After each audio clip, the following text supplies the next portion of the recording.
Indian market के अंदर royal Enfield ने ये चीज़ तो कंफर्म कर ही दी है कि वो अपनी 450 स्क्रैम को लेकर के आने वाले हैं, 440 हिमालयन को लेकर के आने वाले हैं, यानी कि एक और अफोर्डेबल एडीबी बाइक। बट उसी के साथ साथ आपको ये चीज़ भी पता होगी GT 750 है एंड इंटर 750 है, उनके ऊपर भी जो हो दबा के काम कर रहे हैं एंड आने वाले 2027 में ये बाइक्स आप लोगों को देखने को मिल सकती हैं। इंडियन मार्केट के अंदर अगर मैं रॉयल एनफील्ड के बारे में बात करूँ तो भाई ये ना कंपनी कुछ अलग ही नेक्स्ट लेवल काम करने में लगी पड़ी है। इंडियन मार्केट के अंदर भाई जहाँ पर कंपनी जो हो सिर्फ और सिर्फ 400-500 सीसी तक जो हो रह जा रही हैं, वहीं पे जो रॉयल एनफील्ड है भाई वो सीधा सीधा जो हो अपने 750 सीसी से जो हो ट्रैम की बाइक्स को जो हो कंपटीशन देने के लिए बाइक्स को डेवलप कर रहा है, जो कि भाई वाकई काफ़ी कमाल का है।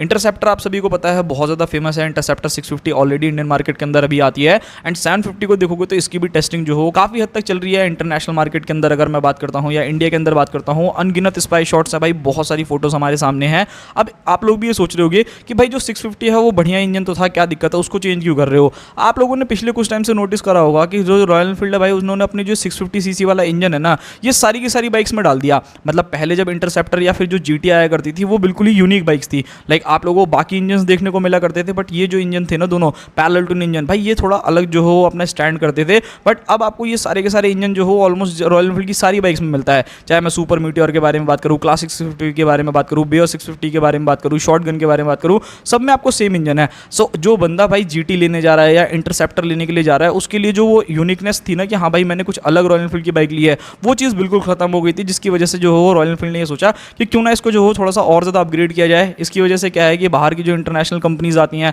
लाइक ट्रैम को अगर आप लोग देखोगे या BMW को देखोगे, तो उनको भी जो है काफ़ी तगड़ी कॉम्पिटिशन दे सकते हैं 750 सीसी इंजन से। ये सारी चीज़ें जो हो सोच करके भाई रॉयल एनफील्ड ने जो हो ये सारी चीज़ें करी हैं। एंड सेकंड चीज़ यहाँ पर अगर आप लोग देखोगे तो भाई आप लोगों को पता है कि जो GT आती है ना आप लोगों की, उसमें ना एग्रेसिव पोस्चर है। लाइक बहुत सारे बंदे जो हो पसंद करते हैं, बट बहुत सारे लोगों को जो हो कंफर्टेबल राइड ज़्यादा पसंद है कि भाई इंजन मुझे सेम चाहिए, बस यहाँ पर जो चीज़ हो ना कि बाइक जो हो कंफर्टेबल होनी चाहिए। तो इंटरसेप्टर जो हो वो आप लोगों के लिए वन ऑफ द बेस्ट रहने वाली है अगर आप 750 सीसी में प्लान कर रहे हो। अच्छा, इस बाइक के अंदर अगर आप चेंज भी देखोगे ना तो ऐसा नहीं है कि सिर्फ और सिर्फ इंजन के अंदर चेंज किया जा रहा है। ओवरऑल लुक्स एंड डिजाइन में एग्री करता हूँ कि काफ़ी हद तक आपको सिमिलर देखने को मिल रही है, बट उसके अलावा टोटली इस बाइक के अंदर सारी चीज़ें चेंज है। चाहे मैं फीचर्स के बारे में बात करूँ, चाहे मैं इस बाइक के जो हो इंजन के बारे में बात करूँ, चाहे किसी भी चीज़ के बारे में। इस बाइक को अगर आप सबसे पहले चेकआउट करोगे तो इसकी रियर इमेजेस है यहाँ पर अगर आप देखोगे, सो भाई ऑल LED सेटअप जो हो बाइक के अंदर आ रहा है एंड तीनों ही चीज़ें जो हो LED के अंदर देखने को मिल रही हैं। एंड उसी के साथ राउंड, मतलब टेल लाइट अगर आप देखोगे तो राउंड मिल रहा है, इंडिकेटर्स जो हो आपको राउंड मिल जाता है, डुअल एग्जॉस्ट जो हो आप लोगों को बाइक के अंदर देखने को मिलता है, जो कि देखने में बहुत ही ज़्यादा सुंदर लग रहा है। सेकंड चीज़ अगर आप सेकंड इमेज में नजर डालोगे तो भाई यहाँ पर अगर आप नोटिस करोगे तो इस बाइक के अंदर और भी बहुत सारी चीज़ें जो हो कंपनी ने चेंज करी है। सबसे पहली चीज़, जैसे ही आपकी नज़र फ्रंट में जाएगी ना तो आप बोलोगे भाई डुअल डिस्क, मतलब लोग आफ्टर मार्केट लगवाते हैं, रॉयल एनफील्ड जो हो डुअल डिस्क भी अवेलेबल कर रहा है। चाहे वो आपकी GT हो चाहे वो इंटरसेप्टर हो, इन एक आधी चीज़ों के लिए काफ़ी बदनाम थी कि भाई इनकी ना पावर तो बहुत ज़बरदस्त है, बट ब्रेकिंग के मामले में ये बाइक जो हो काफ़ी ज़्यादा बेकार है। एंड रॉयल एनफील्ड भाई ब्रेकिंग के मामले में पिछले कुछ टाइम से बहुत अच्छा काम कर रहा है। चाहे आप किसी भी बाइक को देखो, हिमालयन को देखो, गरिल्ला को देखो, हंटर को देखो, सब में बहुत ज़्यादा सॉलिड ब्रेकिंग मिलती है एंड वाकई बहुत ही ज़्यादा ज़बरदस्त है। इस बाइक के अंदर आप लोगों को फ्रंट में डुअल डिस्क मिल रहा है। सेकंड चीज़ अगर आप नोटिस करोगे तो भाई यहाँ पर फीचर्स के मामले में भी अपग्रेडेशन है। मतलब सिर्फ और सिर्फ दिखावे वाली चीज़ें नहीं भाई, जो एक्चुअल में चीज़ों की ज़रूरत है वो सारी चीज़ें भी इंप्रूव करी जा रही है। अभी तक अगर आप देखोगे तो लाइक एनालॉग मीटर जो हो आप लोगों को देखने को मिला करता था, सेमी डिजिटल आप लोग कह सकते थे, बट अब इस बाइक के अंदर आपको प्रॉपर जो हो TFT डिस्प्ले देखने को मिलने वाला है, जैसा कि आपको हिमालयन या गरिल्ला के अंदर देखने को मिलता है। मे भी शायद ये थोड़ा सा बड़ा हो या एकदम सेम साइज का हो, कह नहीं सकते, बट देखने में आप इमेजेस में चेकआउट करोगे तो आपको क्लियरली जो हो विजिबल होगा कि हाँ इसके अंदर आप लोगों को मीटर जो हो बिल्कुल ही जो हो नया देखने को मिलेगा। सो ये भी एक चीज़ जो मुझे काफ़ी बढ़िया लगी। एंड सस्पेंशन को लेकर के भी जो हो काफ़ी लोग GT से या फिर और भी बाइक्स थी उनसे काफ़ी परेशान थे। तो भाई यहाँ पर अब आप लोगों को ब्रांड जो है ना वो नया सस्पेंशन सेटअप भी जो हो यूज़ करने वाला है, मतलब और ज़्यादा इंप्रूव करके आपको सस्पेंशन सेटअप मिलेगा ताकि आपकी जो राइड है वो कंप्लीटली बहुत ही ज़्यादा अच्छी रहे, कोई शिकायत या फिर कोई भी परेशानी ना आए। इंजन के बारे में तो आपको सारी की सारी डिटेल जो हो मिली गई होगी, एक दो बार नहीं पता नहीं कितनी बार जो है इन्होंने ऑफिशियली भी इमेजेस लीक कर रखी हैं। मतलब खुद भी हम लोगों को शो कर रखा है कि कुछ इस टाइप का इंजन रहने वाला है, इतना बड़ा इंजन आएगा। अभी रिसेंट में आप लोग बहुत सारी इमेज फोटोज देख रहे होंगे, जो GTR 750 है उसको पूरी रेस वेस एंड बाकी सारी चीज़ें करी जा रही हैं।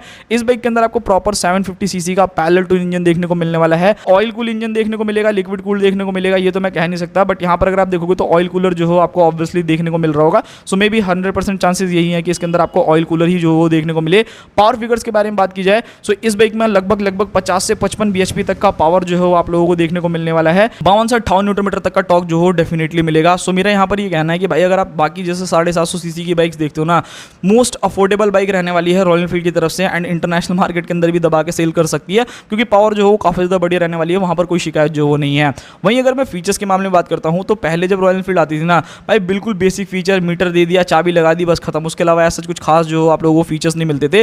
बट इन बाइक्स के अंदर भाई दबा दबा के फीचर्स हैं। लाइक आप लोगों को यहाँ पर प्रॉपर जो हो नेविगेशन मिलता है। पहले नेविगेशन में थोड़ा सा इशू था, उसको भी सही कर दिया। लाइक गूगल मैप्स अगर आप लोग चलाते थे तो एंड्रॉइड वाले बंदे या फिर आईफोन वाले बंद कर देते थे तो बंद हो जाता था। बट एंड्रॉइड वालों के लिए क्या किया है कि अब अगर आप लोग बंद भी करते हो तो भी आपको गूगल मैप जो है वो मीटर के अंदर शो करेगा। सो ये एक मुझे चीज़ काफ़ी बढ़िया लगी। बाकी ऑल एलईडी सेटअप मतलब सेम जैसा आप लोगों को चला आ रहा है, चाहे आप हंटर को देख लो चाहे गोरिल्ला को देख लो, सब में सेम हेडलाइट्स हैं। इस बाइक के अंदर भी आपको सेम हेडलाइट्स देखने को मिलने वाली है। ऑल एलईडी सेटअप मिलेगा। राइडिंग मोड्स देखते हैं कि भाई कितने तरीके के राइडिंग मोड डालते हैं एंड क्या वो एक्चुअल लाइफ में काम भी करेंगे, कि मतलब ऐसा तो नहीं है ना कि सिर्फ और सिर्फ दे दिए कि हाँ राइडिंग मोड्स एंड काम जो नहीं कर रहे। बट मेरे हिसाब से मुझे लगता है कि 750 सीसी का इंजन है तो कहीं ना कहीं कंट्रोल करने के लिए, पावर को अप एंड डाउन करने के लिए कुछ ना कुछ चीज़ें जो हो आप लोगों को देखने को मिलेगी। डुअल चैनल एबीएस हो गया, डुअल एग्जॉस्ट जो हो बाइक में मिल जाता है, ट्रैक्शन कंट्रोल आपको बाइक में मिलेगा, स्विचेबल एबीएस एंड उसी के साथ एडजस्टेबल लीवर जैसी चीज़ें भी जो है ये बाइक आप लोगों को ऑफर करने वाली है। So according to me this is a very good option भाई। मतलब रॉयल एनफील्ड, टीवीएस एंड बाकी ब्रांड्स को देखोगे ना भाई, कुछ अलग ही लेवल का काम करने में लगे पड़े हैं। मज़ा आ रहा है, सच बता रहा हूँ। बहुत ज़्यादा प्यारी बाइक्स हैं। टेस्टिंग जो है इस बाइक की चली रही है।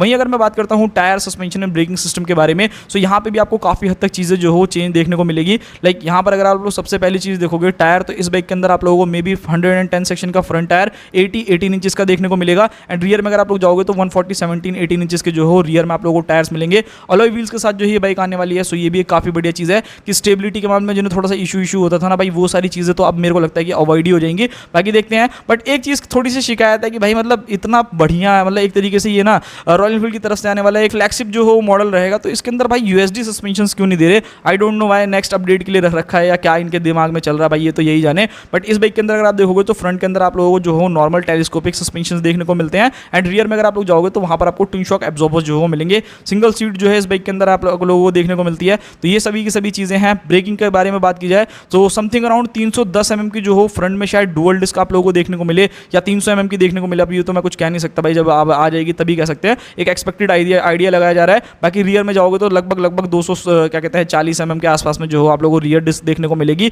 सो बढ़िया है, मतलब ब्रेकिंग रिस्पॉन्स अब आप लोगों को और ज़्यादा बढ़िया होगा। कोई इशू जो है वो आप लोगों को नहीं आना चाहिए मेरे हिसाब से। अच्छा, प्राइसिंग के बारे में बात करूँ तो देखो भाई, ये 650 सीसी से 750 हो गई है, तो 40% तो वैसे भी आपको जीएसटी देना पड़ता। सो थोड़ा सा और ज़्यादा एक्सपेंसिव जो है ये बाइक जा सकती है। बिकॉज इस बाइक का अगर बिल्कुल बेस मॉडल की तरफ अगर आप जाते हो ना, तो वो लगभग इंडियन मार्केट के अंदर आज के टाइम में 3,84,000 रुपये कॉस्ट करता है। तो bike minimum to minimum 4.5-5 lakh रुपये तो मान करके चलना। इससे कम में आई डोंट थिंक सो कि आपको ये बाइक मिलेगी। बाकी देखते हैं भाई क्या चीज़ होती है क्या नहीं होती है। बाकी भाई देखो, इस बाइक का अगर आप इंतजार कर रहे हो ना, तो डायरेक्टली बोलूँ 2027 से पहले मुझे नहीं लगता कि रॉयल एनफील्ड जो इन बाइक्स को लॉन्च करने वाला है। बिकॉज अभी आपकी हिमालयन पड़ी है, GT 750 पड़ी है, 450 स्क्रैम्बलर का आना बाकी है, 440 जो हो आपकी ADV का आना बाकी है। सो मुझे लगता है कि इनमें थोड़ा बहुत और डिले जो हो सकता है। अगर आप बहुत जल्दी एक्सपेक्ट कर रहे हो तो थोड़ा सा आपको इंतजार करना पड़ेगा। एंड अगर आप लोग इंतजार नहीं कर सकते तो भाई जो अभी इनके रिसेंट मॉडल चल रहे हैं, मतलब इंटरसेप्टर 650 जो आ रही है, उसको जाकर के ले लो, या फिर जो भी अदर 650 सीसी के ऑप्शन है उसकी तरफ जो हो जा सकते हो। ये था पूरा का पूरा वीडियो। आई होप कि मैंने आप लोगों को पूरी डिटेल दे दी होगी। नेक्स्ट वीडियो किस टॉपिक पे चाहिए उसके लिए आप मुझे कमेंट कर देना।